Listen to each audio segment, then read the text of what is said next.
let's just do things together, because at the end of the day, if you just tell a kid to go smile more and long toss, he'll get better. And just by saying, hey, let's be new school and let's be progressive, I certainly hope that doesn't close us off to anything that may be pre-established as truth or pre-established as really, really good insight, even if it isn't measurable.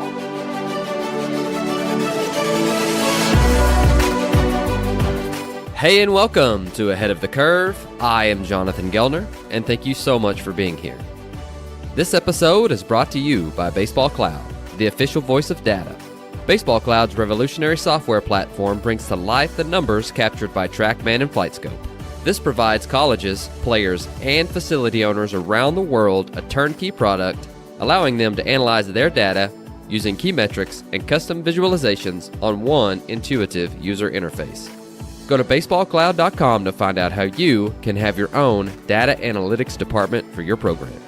Data has a story to tell, and Baseball Cloud gives it a voice. In this episode, I welcome Max Weiner, a former pitcher who started his own player development center called the ArmFarm.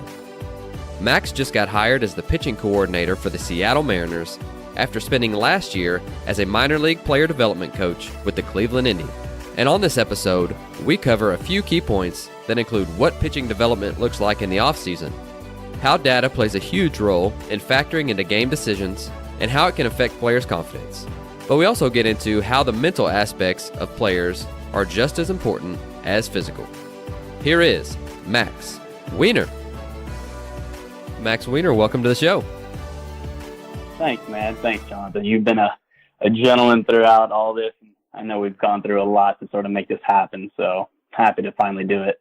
No, absolutely. And I'm just thankful to get you on the mic and get you recording and just asking you questions and basically getting out of the way. So for our listeners who, they just want to probably hear a little bit of background of who you are and where you're at currently. Okay. So if you don't mind, go ahead and throw that out for us. Yeah, absolutely. So right now I'm the pitching coordinator for the Seattle Mariners. And I guess from there, I'll sort of start you from the beginning and I'll make it quick. Sure. I'm from Miami, Florida, and Miami is a very unique place, riddled with talent, so much baseball all around. And from the time I was 12, I actually left Miami and went to a boarding school for 6 years. So from the ages of 12 to 18, I was gone from home and living in Gainesville, Georgia, the poultry capital of the U.S. So it kind of smells exactly how it sounds. Wow. But really cool place, really special. And it was awesome to be there. So my dad's dad passed away when he was a young boy, about a week before his bar mitzvah. And my dad was sort of like searching for guidance, and he went to that military school. So it just seemed appropriate to sort of follow in that sort of path. And my brothers went that same avenue as well. I have 3 brothers.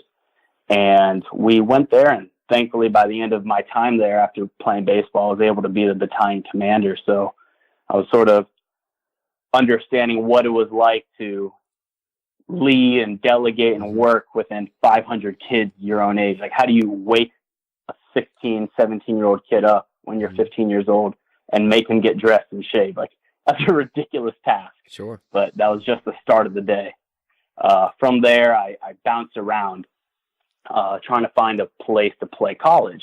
And it was really my dream to do Division I baseball. The unfortunate thing was I really wasn't that good, but it sort of lended itself to different avenues, and I got to transfer and go different places. And I finished off at FIU, and that was a very special thing because I got to come back home to Miami and do that. And while I was there, I sort of said, you know what? I love coaching. I love playing. Playing is definitely not what's going to get me what I want in life, and sort of used life as a textbook and went a very unconventional route and created a company while I was playing called the ArmFarm. Mm-hmm. And what it was is a player development company, sort of dabbled with consulting as well. And it sort of parlayed into a lot of other opportunities. I'm sure we can talk on that later. But from there, ran that company for a couple of years while I was playing. After, was able to bring in a couple other really smart guys working to bring on young people who were still in college to help put it on their resume, get that life experience, and while they were playing before they move on. And then from there, I went and took a job with the Cleveland Indians, a really such a special organization.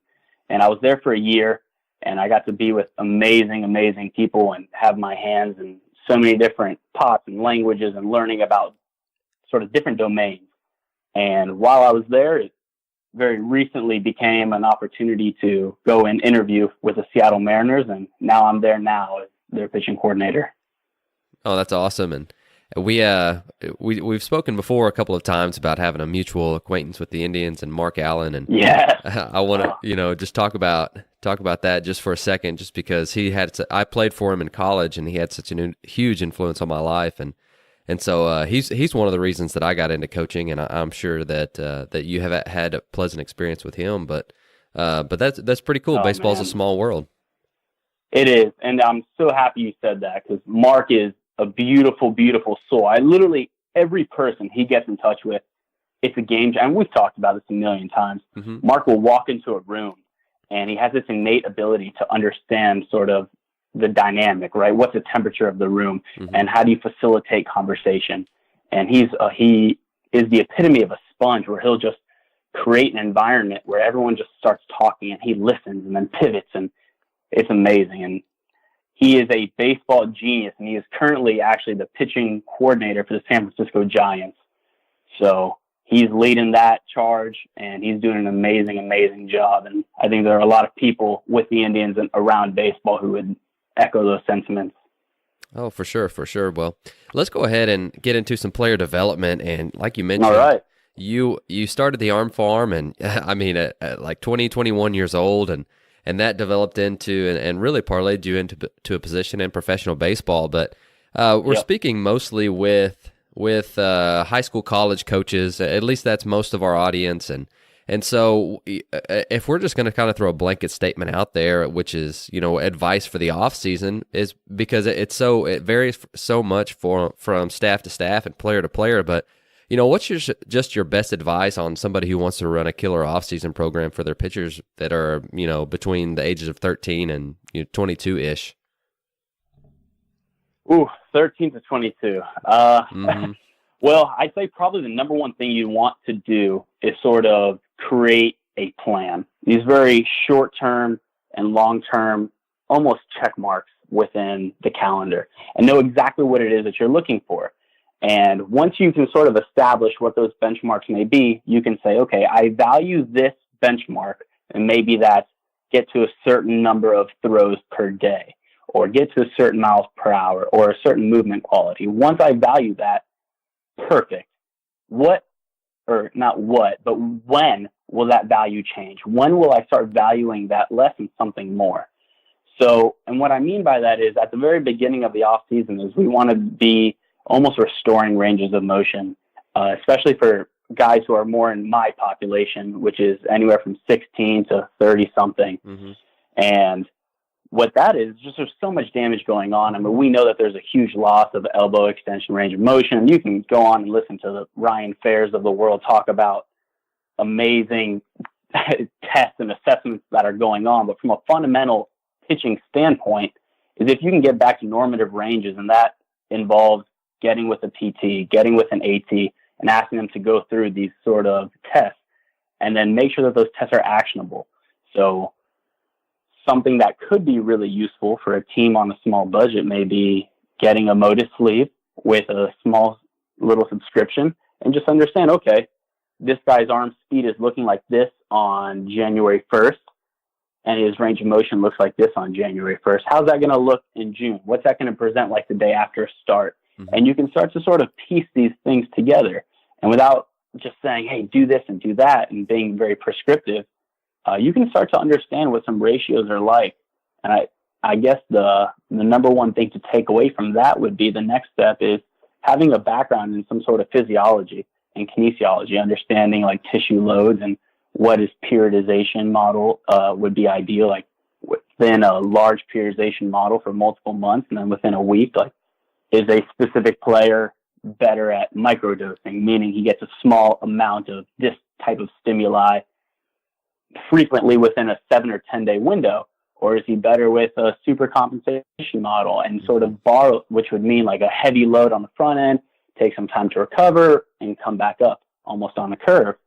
and understanding what that's like. And it's funny because I've had this talk and I've been running these weighted ball programs within both of those models for a long time to try to understand who is better in profiling which and which. And I wish I had an answer that I could tell everyone, but that's hard. I don't really have that. And running like multiple studies that last like 2-year longitudinal studies, I don't know what's best at this given day. So I think it's probably best shot right now. No, for sure. And it sounds like that involves a lot of communication with the player themselves and how they're feeling. Is that accurate? Absolutely. And it's interesting because you and I have talked about feel a lot, just on a personal level, but just asking a player how they feel is a really special question. And I think when you can say, look, I don't really care how you feel right now, but I want to know how you feel in general, because it's so easy to feel poorly if you slept less than 3 hours that night before, or you partied 2 days before and you're dehydrated. So sort of knowing that is really important, with knowing that feel is generally a larger picture thing rather than a very focused, how do you feel in this given second. But I think at any point, any good coach, and talking about Mark, involving the players so they can put their own handprint on their own career, knowing what it's like to be involved and have that emotional investment too, which isn't tangible, but it matters. No, and that's the quickest way to receive buy-in, and I'm sure you've worked for people, and we all have, that pretty much tell us what we need to be doing, and that for me, that comes with a little backlash of, well, maybe that's not the exact way I would do it. I'll do it, but I may not do it to the most full extent that I possibly could, just because I don't have any say in it, and so that's at least the route that I've been taking lately, and like you said, it's not tangible, but at the same time, I think we're going to see better results whenever we do involve them in the process. Yeah, I think some of the softer skills in life, right? Like being able to relate, sure, and make yourself very comfortable, and then make the other person very comfortable. As a communicator, it's not the listener's job or the player's job to be able to frame our message. It's our job to deliver it correctly and let them know that it's okay to reciprocate, with total freedom and total transparency. So being able to do that is the number one thing, but chances are if someone's listening to this, they're really about that anyway. Absolutely. I mean, you couldn't have put it better, for sure. But, something that again, I ask these blanket statements just because you see so many different aspects of player development, and you've seen them from different parts of the country and different really parts of the entire world. But is there something that stands out as kind of a common problem that you see with kids? And the reason I ask is because I'm in it every day with these 13 to 18-year-olds. And if there's some way that I can help them get better for the next level, then I want to do that. But what are some of the most common problems? Maybe not just one or two, but what are some common problems that you see with kids, with youth age kids? Well, with kids, I wouldn't really know. I think I'd probably be giving you my best guess, and at that point, any listener could probably give you a better answer than I could. Okay. But it just seems like baseball as a whole, something that is a gigantic issue is understanding sort of roles in my mind, and I think that bleeds down to kids a lot of the time with understanding who they go to for lessons, or in the off season where professional players. Are you going to go back to your college? Or are you going to go back and train with a strength coach and then have a separate pitching coach? And what does that look like? And understanding those kind of expertises, and understanding there's like a huge, huge need if you're on social media to be an expert in every field, right? Like you have to be super proficient with kinesiology. You have to be super proficient with biomechanics. You need to be a great throwing coach, a sports psych guru. You have to do all these things. The great luxury that we have in professional baseball is that everyone can complement each other very well. So we can have a great mental performance coach complemented by a top-notch CSCS with a biomech guy supporting that, as well as the fundamental coach helping to program exactly what's going to go into a very specific, say, curveball training session or pitch design session. And I think that if we get kids who sort of understand what that's like and say, okay, you know what? I don't have to have a superstar coach to be able to buy into something. I just have to have people who care about me and have knowledge in different fields. I guess that would probably be the thing, is asking kids to be more resourceful and having, I guess, experts really in their own specific fields be able to collaborate and come up with like more comprehensive plans for guys. And I think if we get that, that would make everyone's job a lot easier in professional baseball and in the amateur level. Because how great is it for you? And we've talked about this, is your high school. It's great. Everything's awesome. So why wouldn't the S&C coach have involvement with you, and you start to sort of blur those lines and speak a uniform language? I don't know if that's a problem with the players or if that's just like a market inefficiency, but the more we can get that, I think the better off we'll be. Definitely. And that's something that, I've tried to get better at, is just communication throughout all the different avenues, because the kids, they just want to get better. And so the only way that we're going to help them get better the fastest is having communication between all sides and not having really an ego with it. And sometimes that's really good conversations, and sometimes it's not as good as you'd hope them to be. But yeah, I definitely think just because baseball is it's such a sport of we don't have a common language between everybody, but it would make it, again, you can't fault the kid for going to different avenues whenever your high school coach wants to be at home with his kids, and then they want to go get lessons from a guy that's really good as well. So just having communication between both of those sides it helps tremendously. And we have our own S&C guy, which man, that is so helpful. And I've been at places that don't, and it definitely makes it tough. But something else that we see a ton of, and you're going to see it just even more prevalent over the next couple of months and years, is information and data. And you brought up an interesting point of okay, information's great, but how do we use it in games, and how do we help that with decision making as a coach? Yep. And I'm sure you've been immersed in that in the last 12 months. And so, do you mind digging into that a little bit for us? No, 100%. See, this, like, the whole game management side of it and working through a lot of this stuff is kind of like, it's almost my greatest passion. So I get a lot of talks about like the BioMech side of it, and talk about like the training side of it. And that's really fun. But the game management is awesome. Mm-hmm. And I guess I'll talk about it like this, is when you look back at the playoffs this year, it was crazy. Think about how much criticism went to every manager each and every given day. And you hear, or at least I hear, something a lot within professional baseball, which I really wholeheartedly disagree with. And it's that everyone has access to the same information. It's just what you do with it. Well, yes and no. And the reason why I disagree is because, yeah, you have access to raw data points, hundreds of thousands of small little data points that are almost meaningless until they're worked through and aggregated and done everything with. And we can talk through some of the finer points of analytics. But one thing that I see a lot is the art of coaching combined with analytics. And what I mean by that is understanding behavioral economics. Mm-hmm. So, I love poker. I've played poker for a long time. My brother is my best friend. We played a million tournaments, go to Vegas, do fun things like that. And we don't necessarily gamble. We don't go play slots or anything, but we play that game. And we almost view it as like a basketball tournament where we're going to go in, we're going to be prepared, we're going to have plays, like we know exactly what's going on. And there's a really cool lady named Annie Duke. And while I was with the Indians, there's a superstar in the front office named Alex Merberg. He's a rock star, and he was reading the same book that I read before by Annie Duke, who's a former poker player, and it's called Thinking in Bets. And it talks about the difference between poker and chess.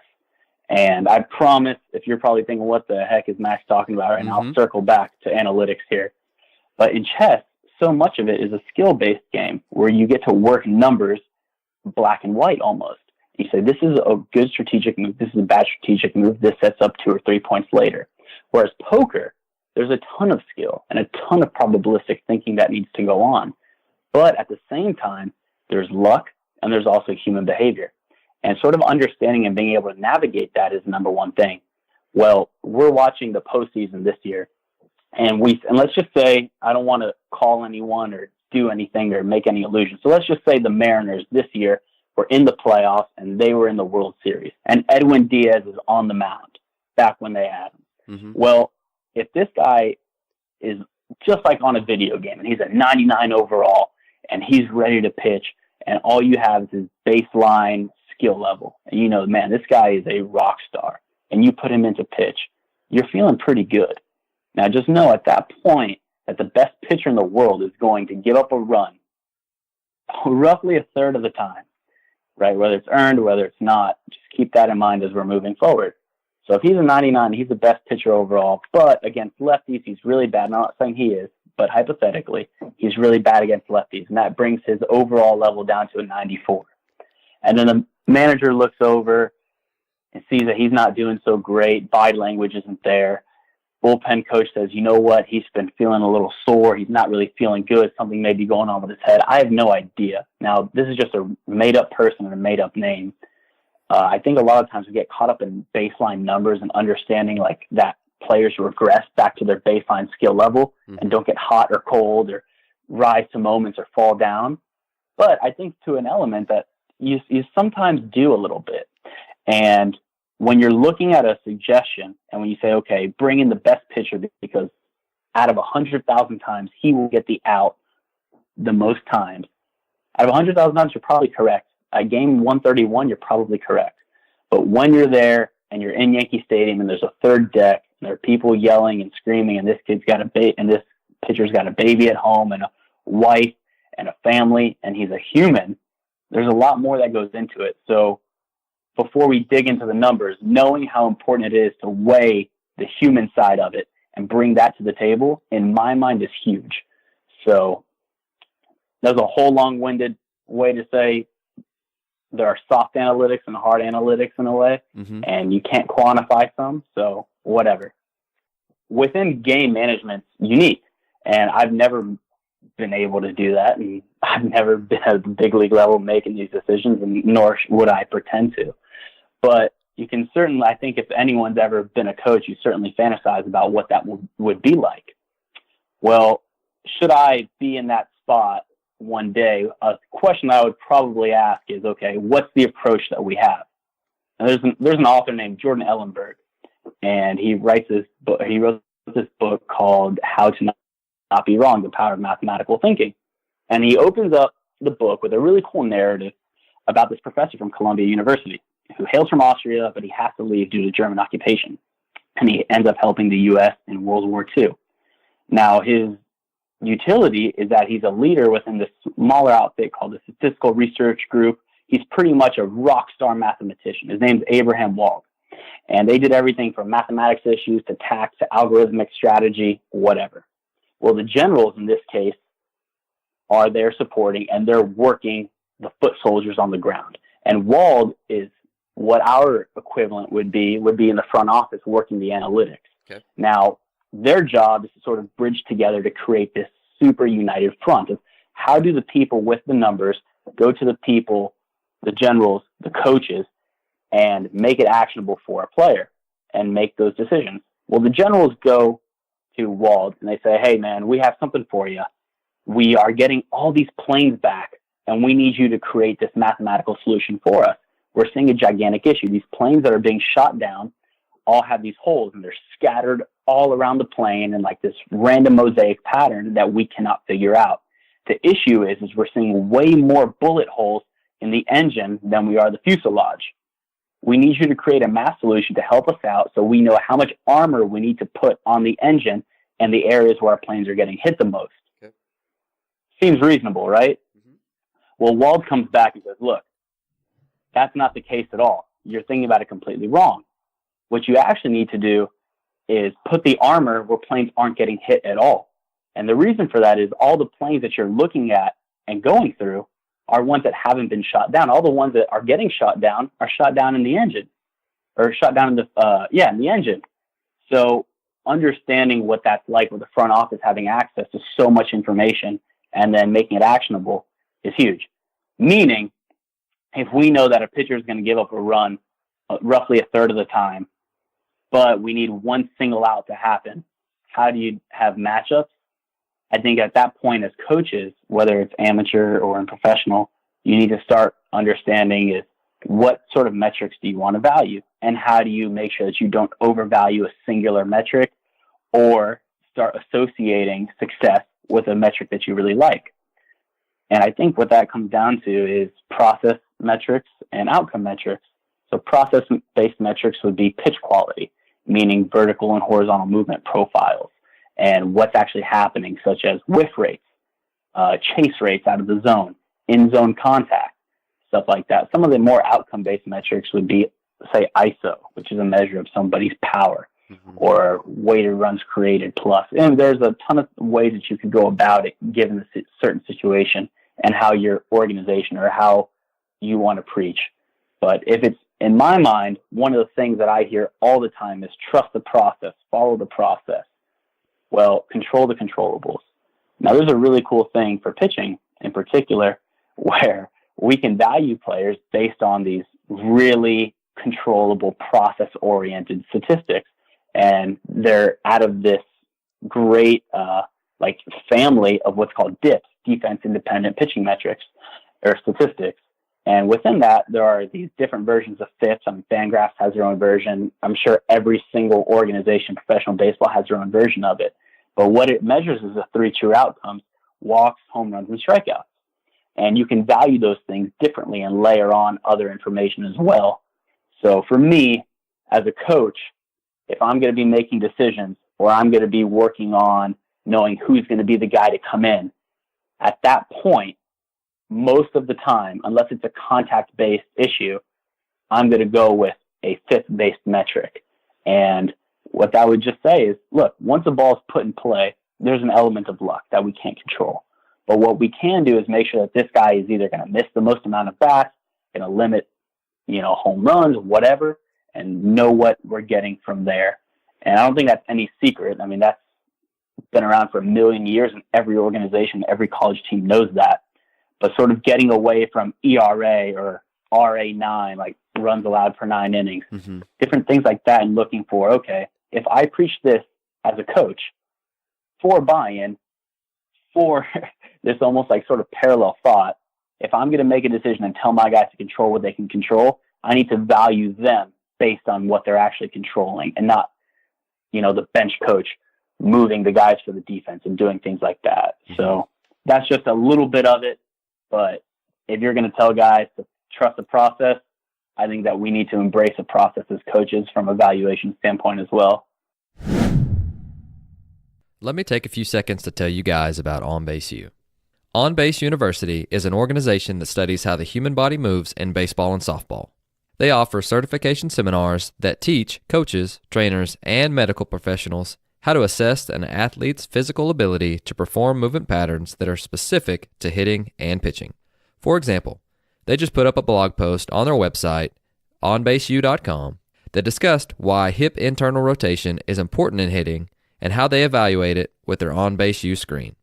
If you want to learn more about OnBaseU, I did a podcast with the OnBaseU founder, Dr. Greg Rose, episode 78, and he talked about how he modeled the screen after golf assessments that he created for TPI.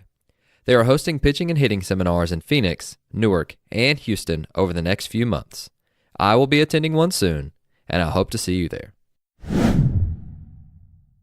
Sure, and you're not real far removed from being a player, so sticking on the same subject of data, and then we can move on to some different things from that. But talking about data, how can we use data as far as our players go? Because sometimes I feel like we can use it too much, or we can have conversations that are over the player's head, and it doesn't help. And so the best thing that I think we can do is just to be that middleman between, okay, here are the numbers. Now, how can I break them down to help each player understand what their numbers are and how they can improve from that, and just kind of being the translator between the raw data and the player. So what would your best advice be for that? Because I'm sure you have access to just anything and everything as far as data goes, but how did you decide how to really have a conversation with the player about what each of them needed, and in a way that helps them and helps their confidence?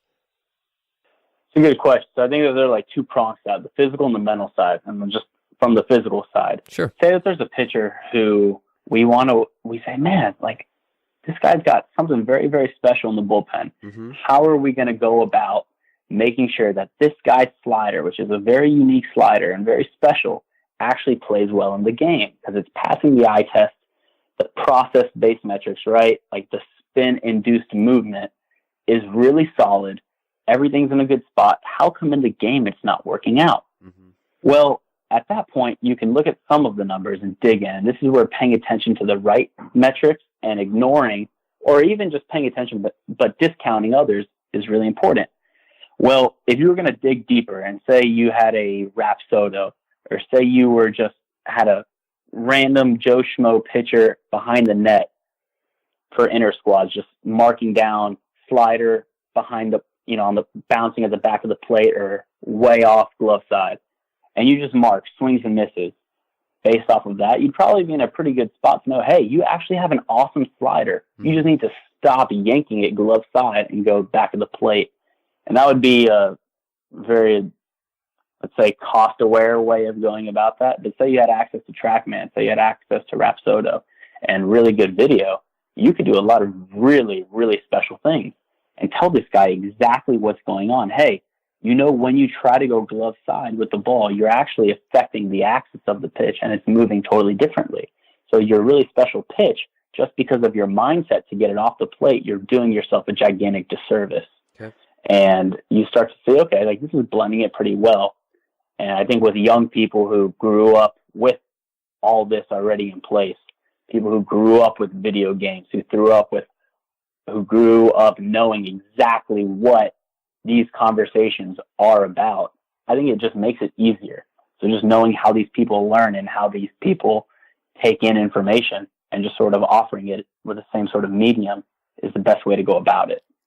Now, the technology is huge, and that's coupled with the data because you obviously need that to collect it. Mm-hmm. But here's a good one. If you have a pitcher who has an awesome sinker, when you're watching a bullpen and you're standing in the back and you see it go down and it pops right at the knees and it's way low and there's a ton of movement going down, you may want to say, man, cosmetically, that was awesome. That pitch is great. The more movement, the better. And in a vacuum, it very well may be. The unique thing is what we can do with a lot of this info is if you have the Rapsodo, if you have the TrackMan, if you can do these sort of things, what you can do is say, all right, within your total repertoire, how your pitch plays out based on what the batter is doing, such as his exit velo against certain pitches, maybe the pitch that looks bigger, that looks better, looks like it has more movement, meaning the sinker down at the knees, may not be as good as the sinker that's a little bit more elevated. Perhaps it plays off the slider better. Perhaps it tunnels, which is a whole other debate. But there's a whole lot of, let's say, leeway, and there's a whole lot of discussion to be had within that. Mm-hmm. But what you can do is sort of understand what batters do with general trends against it.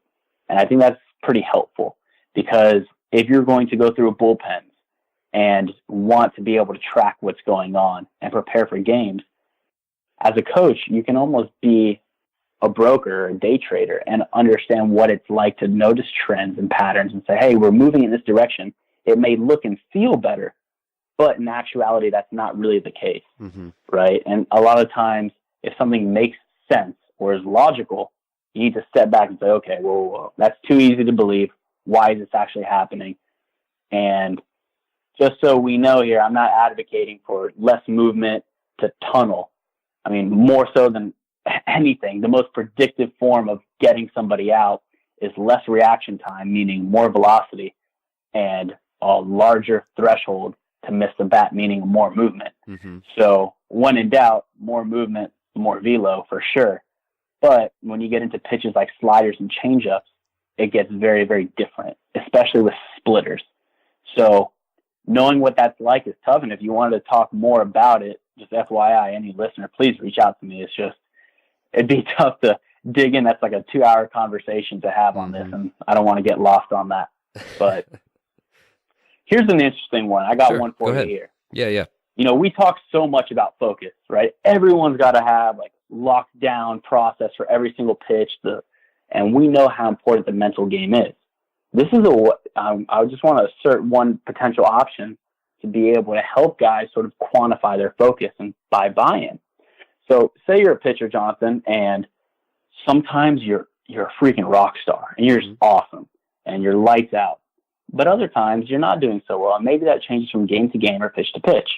What I can do is I can either get you on a TrackMan and check out your release point, or I can set up cameras and triangulate where release points are and sort of have a clue. Now, if you can't do that, there are plenty of people online who can help you do that. Or if you're at a college, there are plenty of people in college who will help you do that. And what you can do is say, okay, I want you to go throw your pitches. And you tell this pitcher, go throw them, just be chill. It's like a regular bullpen. And then whip out $400 from your pocket. Say, if you can have a tighter cluster of release points based on the TrackMan or based on the cameras, I'll give you this $400 and I'll take you out to dinner. I'll do it right now. Money's right in front of you.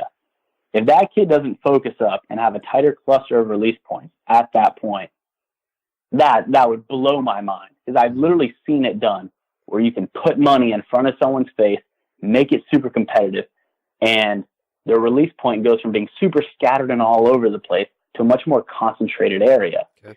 And I think that that's a great way to take technology and say, hey, this is how important the mental side of it is. Sure. And you can start to merge the two.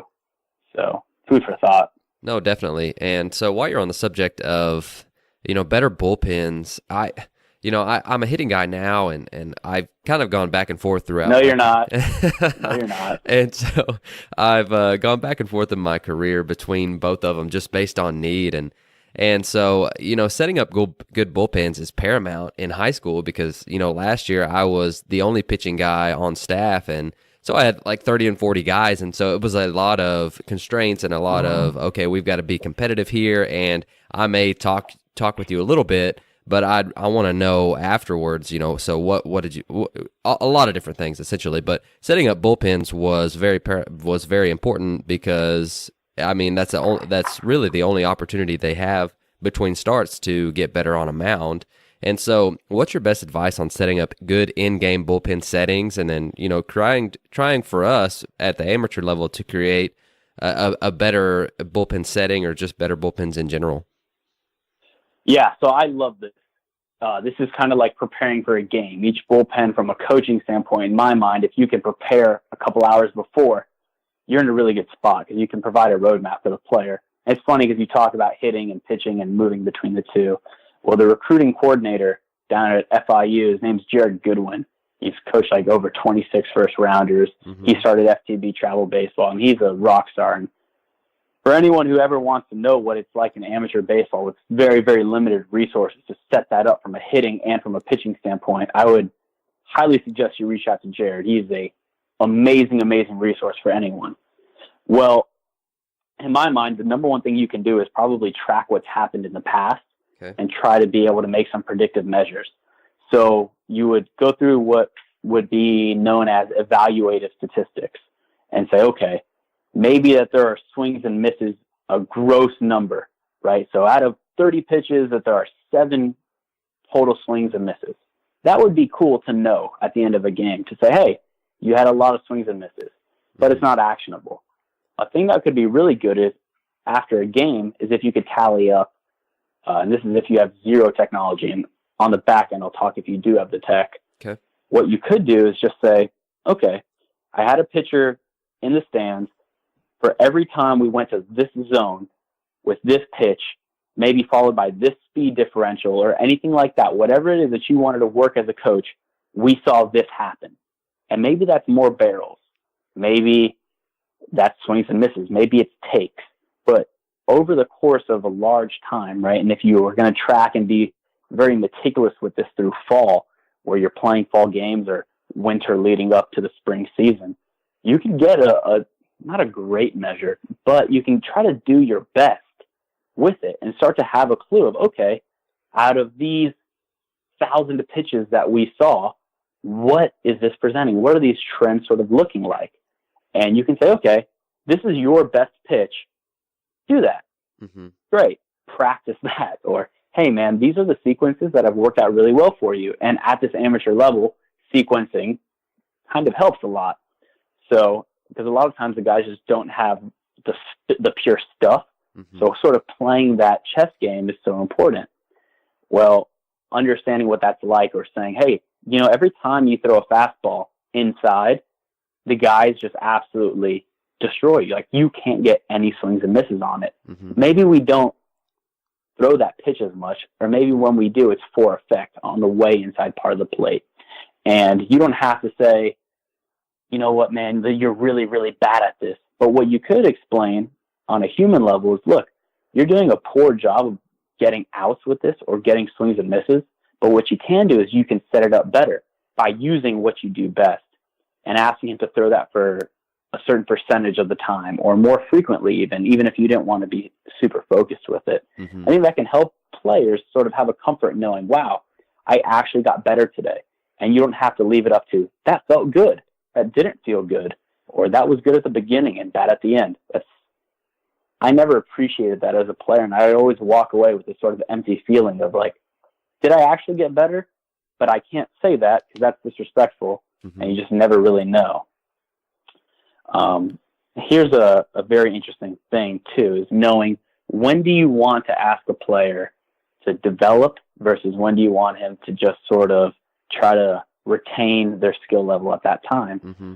So just like we talked about goal setting for bullpens, if you can know, okay, this guy's doing really, really well, he's committed to a college, things are going hot, maybe you get into some very like differential things where you ask him to hold for a little bit longer, change up his movements, and you start to ask for larger demands on the body and sort of rhythm and cadence.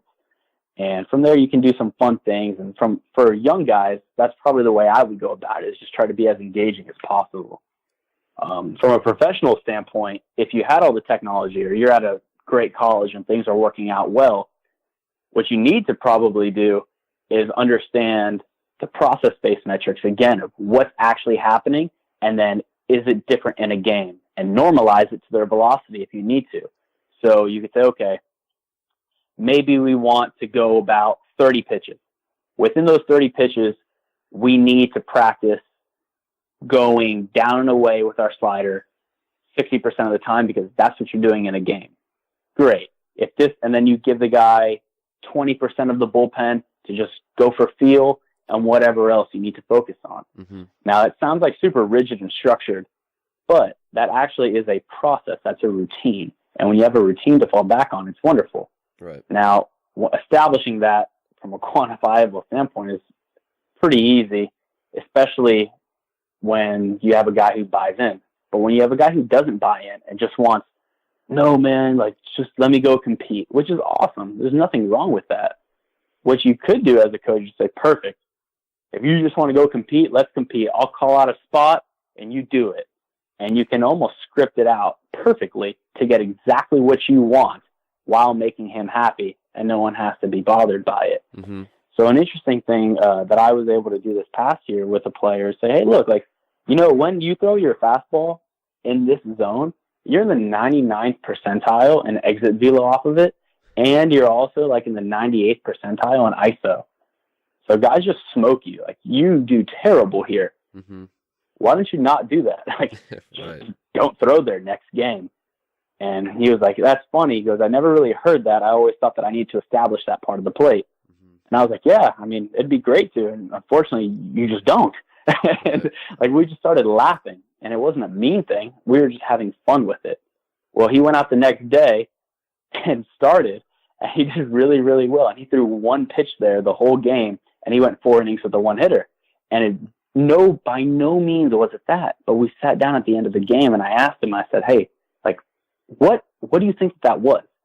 He said, I know that I had a plan, and I knew exactly where I wanted to go with each guy. And in the bullpen leading up to it, that's exactly what we practiced. And then in the preparation for the game, talked about it with the catcher, talked about it with the pitcher. So he had real-life practice in the bullpen, and that bled over to the preparation before the game, and then in-game adjustments as well without having to dome somebody up. It gave him a measure of, hey, I've actually been there, I've done it. He doesn't just have to visualize it. You can actually take a guy through his game plan in a bullpen, almost as like a dress rehearsal. No, I love that. And that's got to be extremely good for your confidence too, because you're like, hey, this is backed by myself that I've talked with my coach about. this is backed by, especially in your instance with data. And so I have a plan to attack this guy with my best stuff, and that's got to be huge for your confidence going out on the mound. And Yeah. and I mean, I can only imagine that if me playing several years ago, that would have helped me out a ton. And so that's absolutely an awesome example, and I love that. And so something that you keep hitting on, especially in bullpens, is competitiveness, and you're talking about, hey, hit this spot and this or that, and definitely focus. And I think that all kind of it all kind of comes into one thing, and I want to talk about command. I want to talk about how do we take all of those things that you're talking about, like just awareness and being able to do what you do well, and psychology and all of this, and that all is summed up with command, I think. I don't know how else to put it, but in short, how do we develop command? Because I think that we've got a pretty good idea of how to make velocity better and this different stuff, but I don't think we've even come close to how developing command. So what's your best guess on that? Well, command is an interesting thing, and I don't think that it's any secret or a new thing. I think on social media, a lot of people are talking about command training, and with differential command balls that you see from Driveline and Trevor Bauer, and those are awesome. I mean, how cool is it that literally, if you do 3 clicks from Twitter to Driveline, you could literally buy balls to help you with your command with legit like backing and strategy behind it. And the guys like Sam and Eric and Kyle and Mike, like those guys have gone to extreme efforts to be able to support that. Mm-hmm. So I think that if you were just going to go into a very, let's say, I don't necessarily need to learn a ton, but I just want to be able to offer it up, that'd be great. Now, if you did want to really dig in, understanding the different elements of skill acquisition and motor learning is super useful. And there are a ton of textbooks out where you can go and find it. There are great experts, guys like Rob Gray, excuse me, and you can go really to any resource you want. But what I would say, if you were going to go through a command-based training session with just say strictly the balls, because again, if anyone wants to dig in deeper with this, hit me up one-on-one, but I don't want to get too deep into this now, Jonathan. Okay, sure. But just know that there will be a time where skill level will fluctuate. There's an ebb and flow to acquiring a skill, and sort of being able to pilot it out with players in the off season and know what it's like for a very specific period of time. Okay, maybe our command, and you obviously want to track this, will go down. Maybe the success rate will almost plummet at the beginning and then sort of taper off and then come back up and gradually incline. And then from there, you'll be able to sort of maintain that level. So knowing what that's like is so big for the player's psychological factor. So if you're going to go through command training, a huge part of that is the player actually being freed up to repeat the actual outcome, not the necessary movement, but the outcome itself. Now, if a player has a plan and knows, hey, this is not you. If you throw 3 out of 10 strikes right here, this is not a reflection of you. I don't give a single, I don't care. Yep. Then that's awesome. But if you let him know, hey, this is week 2, but by week 7, I'd expect you to be 6 out of 10 or 8 out of 10. And we start to repeat more, and you sort of give him that roadmap and give him that sort of comfort and vulnerability where he doesn't have to necessarily compete for outcome every day, but he has to compete for the confidence in that given moment to be able to trust the training, then you're in a really good spot. And I've seen people use weighted balls for a little bit and say, my command went down, I couldn't feel it. Yeah, well, you probably stopped weighted balls after 3 weeks, huh? Yeah, okay. It makes a lot of sense. But it'd be really tough to make a counter argument about using various implements, right, in any industry and say that it's going to make your skill level go down long term. Short term, certainly you can regress by all means. Long term, it'd be really tough. And at that point, learning what motor programming is like and what motor programs are and the differences between fine and gross skills and everything like that is so big. So if you want to know, I would just implore you, just pick up a textbook and sink your teeth in for a week, and you'll be good to go. And then do it again and again. After a couple months, you should be pretty proficient. Yeah, definitely. And I love that you brought it back to it's again back to communication with the player and just letting them know beforehand, hey, you may see some stuff go down, because to me, if I'm a player and Max, no offense, if you're working with me and the first week or two I start to suck and you don't tell me that, I may not be completely bought in. I mean, to be completely honest. Nor should you. Right. Nor should you.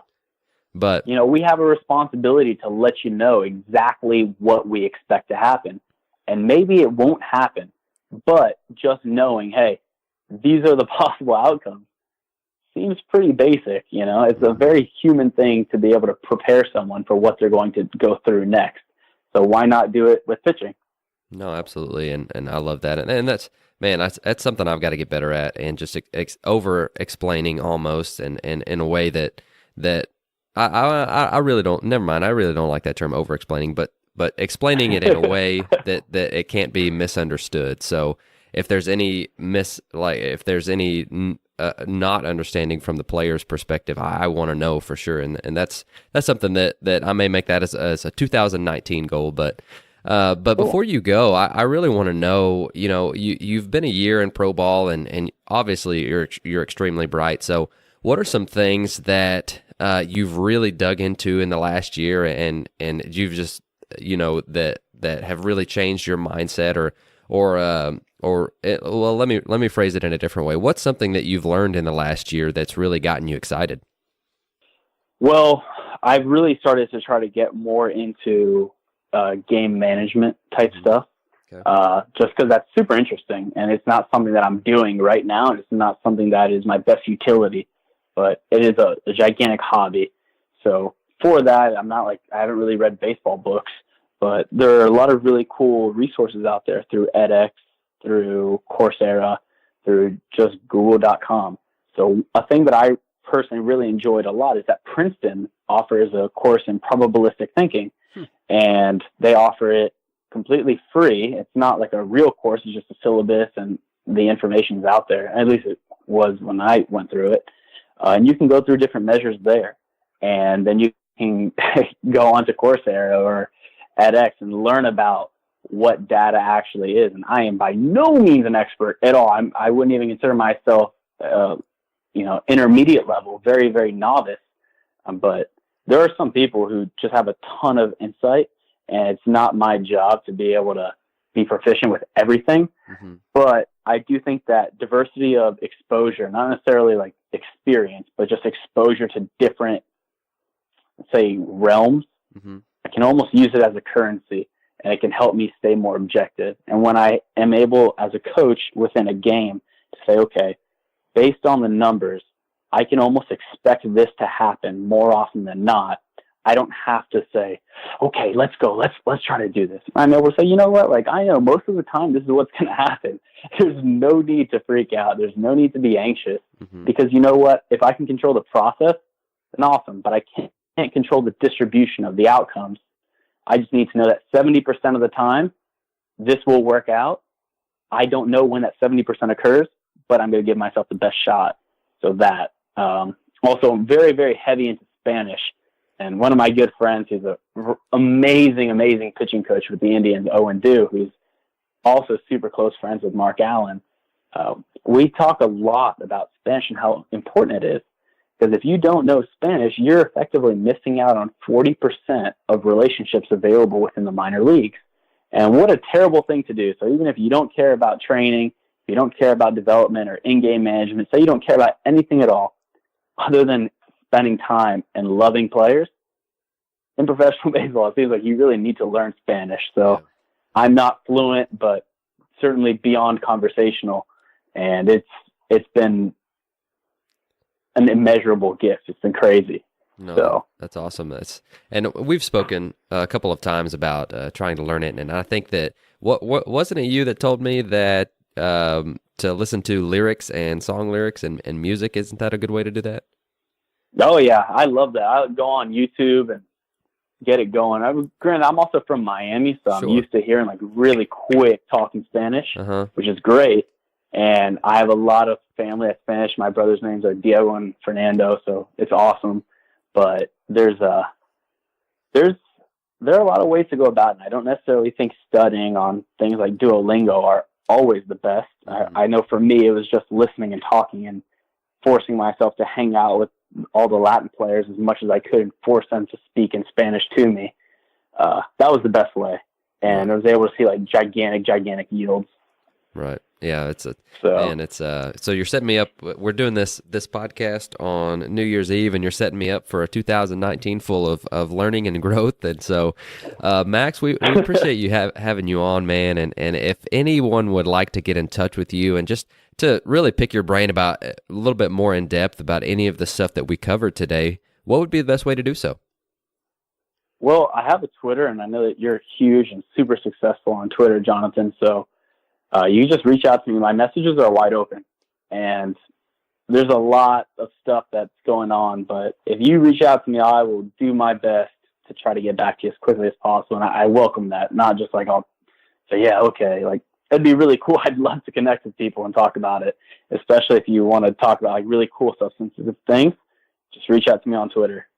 Cool. Well, I'm just going to open up the mic for you. And Max, is there anything else that you'd like to tell our listeners before you go? Yeah, I think baseball's at this weird juncture, and I think it's important to know that in 2018, moving into 2019, that we are, how do I say this? As coaches, we need to be almost like politicians in a fact where we need to be representative of our constituents in a way, where if our players are interested in something or speak a certain language or are looking to do certain things, we need to be able to represent them in that exact way that we would expect our representatives in the political systems to represent us.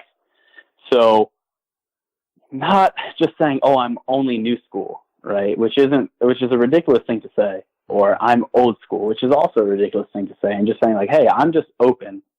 And Alan Jaeger told me this really amazing, cool thing, which is this concept of open focus, where you're not necessarily pushing for any dead set agenda, but all you're doing is just sort of accepting everything that comes into play and manipulating it to be able to fit your personal beliefs, but also work for others.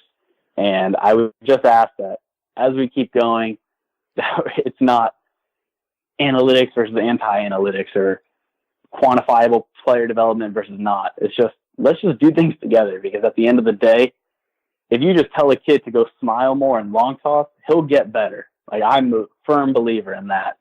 So I certainly would like to move away from measuring a person by their coaching ability and actually measure people by who they are and the contents of their character, which I think in baseball is great because you have so many relationship-oriented people. I just hope that this climate continues to be more accepting of everyone and the diverse thought. And just by saying, hey, let's be new school and let's be progressive, I certainly hope that doesn't close us off to anything that may be pre-established as truth or pre-established as really, really good insight, even if it isn't measurable. Well, Max, I kind of lied to you. I guess that's a harsh term to say it, but I forgot to ask you about just some different experiences that you've had, and you got to work with some absolutely outstanding player development guys, and a couple of them I've actually gotten to have on the podcast. And so, again, before you go, I just want to ask you, what was it like working with those guys? And we talk about being on the edge of player development all the time and being a good mix of old school and new school. And I think really some of the guys that you got to work with every single day really epitomize that. And so talk with us a little bit about that before you go. Yeah, so this is probably my favorite question of it all, because the people who I was with this past year and people who I've been with for a long time have been so special. And you've interviewed Ryan Fair, you've interviewed Kai Correa, and those two guys are very, very special. And I'll touch on them both and then the rest. But Ryan is the epitome of a gentleman, and all he does is care for people. And on top of that, if you've listened to his podcast or follow him on Twitter, you know that he knows things as far as lifting, and he's always working to inform himself. And it's just such a cool thing. Kai, straight up, pound for pound, probably the best coach I've ever been around in my entire life. And if someone ever tops him on that, I would be so beyond impressed. And it was really cool because the Indians do a great job of creating very special people. And I'm not promoting them or anything like that. It's just a lot of really special friends from the top down, with Mike Chernoff being such a gentleman who's a GM, and James Harris being among the best leaders you could ever imagine, the best boss you could ever want to. I don't really think that I have like mentors really, but if you're going to ask me like who's your mentor, I'd probably tell you Ruben Niebla, the pitching coordinator there.